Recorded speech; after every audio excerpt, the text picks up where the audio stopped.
Sa isang vlog update ng Team Kalingap, nagsimula si Patrick sa pamamagitan ng pagpapakumbaba at paghingi ng tawad sa mga posibleng maling iniisip ng iba tungkol sa kanya. Binanggit niya na nais niyang maging malinaw at tapat. Kaya't siya na mismo ang nagbunyag ng katotohanan hinggil sa issue na ikinakabit sa kanila ni Viancy, kilala rin bilang Baby Viancy. Ayon kay Patrick, matagal na niyang kilala si Viancy at mula pa nung bata sila ay madalas na siyang tumatambay sa bahay ng pamilya nito.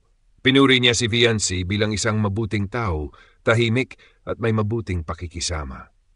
Dahil dito, nakita niya na nararapat itong matulungan at nararapat na i-recommend sa mga tumutulong gaya ni na Kuya Edu, Roxanne at Doktor. Sa tulong ng kanyang rekomendasyon, naging daan din siya sa mga oportunidad at biyayang natanggap ni Viancy. Nilinaw rin ni Patrick ang tunay nilang relasyon. Magpinsan umano sila at magkakapit baryo, kaya't natural lang na madalas siyang napapadpad sa bahay ng pamilya ni Viancy. Kaya aniya, walang katotohanan ang mga paratang at spekulasyon na may kakaibang ugnayan sila maliban sa pagiging magpinsan. Dagdag pa niya, tapat ang kanyang suporta sa love team ni na Kalingap Edu at Viancy, EDC Love Team, at wala umanong dapat ipag-alala ang mga taga-suporta nito. Ipinakita rin ng video na malaki ang naging ambag ng Team Kalingap sa buhay ni Viancy. Sa tulong ng grupo, malaki ang naitulong hindi lamang sa kanyang pag-aaral, kundi pati sa kanyang pamilya at mga kapatid. Bukod pa rito, ipinakita rin ang excitement ng lahat para sa nalalapit na ika-18 kaarawan ni Viancy, kung saan inaasahan ang maraming sorpresa, regalo at masayang pagdiriwang. Sa huli, pinagtibay ng pahayag ni Patrick na ang love team ni na Edu at Viancy ay nananatiling matatag at hindi matitinag sa kabila ng paninira ng mga basher. Nanawagan din ang vlogger sa mga manonood na mag-focus sa positibong bagay at patuloy na suportahan ang Team Kalingap. Isang live stream ang pinag-usapan ng mga taga-suporta ng Kalingap kung saan naging malaking usapan ang tungkol sa pagkakakiss ni Kalingap, Ido sa isang babaeng kasama sa live. Sa umpisa, nagdulot ito ng kalituhan at haka-haka dahil hindi malinaw kung sino ang babae. Lumabas ang mga espekulasyon. Letter A, Beyonce. Letter B, Grace, si Brad. Habang nagbabahagi ng reaksyon, ipinakita ng mga fans ang mga palatandaan. Ang pinakatumatak ay ang pagsusuot ng hoodie.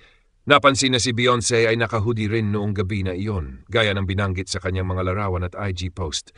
Ito ang naging matibay na ebidensya ng mga nanonood. Habang binabalikan ang eksena, napansin ng mga mamanood ang reaksyon ni Kalingap Ido matapos ang kiss. Namumula siya at kitang-kita ang kilig. Ayon sa kanila, kung ibang babae yon, tatawa lamang si Ido. Pero dahil kakaiba ang kanyang naging reaksyon, mas lalo nilang pinagtibay na si Beyonce nga ang nakahalikan niya. Kasama sa live sina Kalingap JJ at iba pang kasamahan na tila nagulat din sa naging twist ng pangyayari. Naging mas mainit ang usapan sa GC ng mga fans tulad ng Kilig Itzy Boys, matapos makita ang mga post at ibinahaging screenshots ni Kuya Rinaldo. Dahil dito, marami ang nagsabi na Itzy is real at mas tumibay ang paniniwala ng mga fans sa love team ng dalawa. Gayunman, naintindihan din ng iba na hindi agad ipinapakita ni Kalingap Ido si Beyonce sa live bilang respeto kay Kalingap Rab at para mapanatili ang excitement ng mga manood. Sa huli, naging masaya ang karamihan dahil sa plot twist ng live. May ilan na naapektuhan o nalungkot sa unang akala, pero kalaunan ay bumalik din ang suporta ng solid fans. Ang overall reaksyon, isang nakakakilig at nakakatawang eksena na nagpatunay sa chemistry ni na Kalingap Ido at Beyonce. Sa isang vlog update ng Team Kalingap, nagsimula si Patrick sa pamamagitan ng pagpapakumbaba at paghingi ng tawad sa mga posibleng maling iniisip ng iba tungkol sa kanya. Binanggit niya na nais niyang maging malinaw at tapat. Kaya't siya na mismo ang nagbunyag ng katotohanan hinggil sa issue na ikinakabit sa kanila ni Viancy, kilala rin bilang Baby Viancy. Ayon kay Patrick, matagal na niyang kilala si Viancy at mula pa nung bata sila ay madalas na siyang tumatambay sa bahay ng pamilya nito. Pinuri niya si Viancy bilang isang mabuting tao, tahimik at may mabuting pakikisama. Dahil dito, nakita niya na nararapat itong matulungan at nararapat na i-recommend sa mga tumutulong gaya ni na Kuya Edu, Roxanne at Doktor. Sa tulong ng kanyang rekomendasyon, naging daan din siya sa mga oportunidad at biyayang natanggap ni Viancy. Nilinaw rin ni Patrick ang tunay nilang relasyon. Magpinsan umano sila at magkakapit baryo, kaya't natural lang na madalas siyang napapadpad sa bahay ng pamilya ni Viancy. Kaya aniya, Walang katotohanan ang mga paratang at spekulasyon na may kakaibang ugnayan sila maliban sa pagiging magpinsan. Dagdag pa niya, tapat ang kanyang suporta sa love team ni Kalingap Edu at Viancy, EDC Love Team, at wala umanong dapat ipag-alala ang mga taga-suporta nito. Ipinakita rin ng video na malaki ang naging ambag ng Team Kalingap sa buhay ni Viancy. Sa tulong ng grupo, malaki ang naitulong hindi lamang sa kanyang pag-aaral, kundi pati sa kanyang pamilya at mga kapatid. Bukod pa rito, ipinakita rin ang excitement ng lahat para sa nalalapit na ika-18 kaarawan ni Viancy kung saan inaasahan ang maraming sorpresa, regalo at masayang pagdiriwang. Sa huli, pinagtibay ng pahayag ni Patrick na ang love team ni Edu at Viancy ay nananatiling matatag at hindi matitinag sa kabila ng paninira ng mga basher. Nanawagan din ang vlogger sa mga manonood na mag-focus sa positibong bagay at patuloy na suportahan ang Team Kalingap. Gusto mo ba? Isang live stream ang pinag-usapan ng mga taga-suporta ng Kalingap kung saan naging malaking usapan ang tungkol sa pagkakakiss ni Kalingap, Ido sa isang babaeng kasama sa live. Sa umpisa, nagdulot ito ng kalituhan at haka-haka dahil hindi malinaw kung sino ang babae.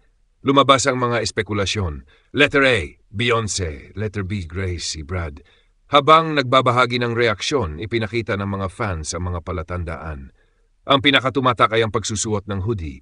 Napansin na si Beyonce ay naka-hoodie rin noong gabi na iyon, gaya ng binanggit sa kanyang mga larawan at IG post.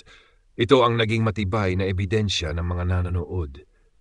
Habang binabalikan ang eksena, napansin ng mga mamanood ang reaksyon ni Kalingap Ido matapos ang kiss. Namumula siya at kitang-kita ang kilig. Ayon sa kanila, kung ibang babae yon, tatawa lamang si Ido. Pero dahil kakaiba ang kanyang naging reaksyon, mas lalo nilang pinagtibay na si Beyonce nga ang nakahalikan niya. Kasama sa live sina Kalingap JJ at iba pang kasamahan na tila nagulat din sa naging twist ng pangyayari. Naging mas mainit ang usapan sa GC ng mga fans tulad ng Kilig Itzy Boys.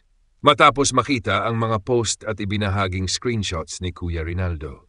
Dahil dito, marami ang nagsabi na Itzy is real at mas tumibay ang paniniwala ng mga fans sa love team ng dalawa. Gayunman, naintindihan din ng iba na hindi agad ipinapakita ni Kalingap Ido si Beyonce sa live bilang respeto kay Kalingap Rab at para mapanatili ang excitement ng mga manood. Sa huli, naging masaya ang karamihan dahil sa plot twist ng live. May ilan na naapektuhan o nalungkot sa unang akala, pero kalaunan ay bumalik din ang suporta ng solid fans.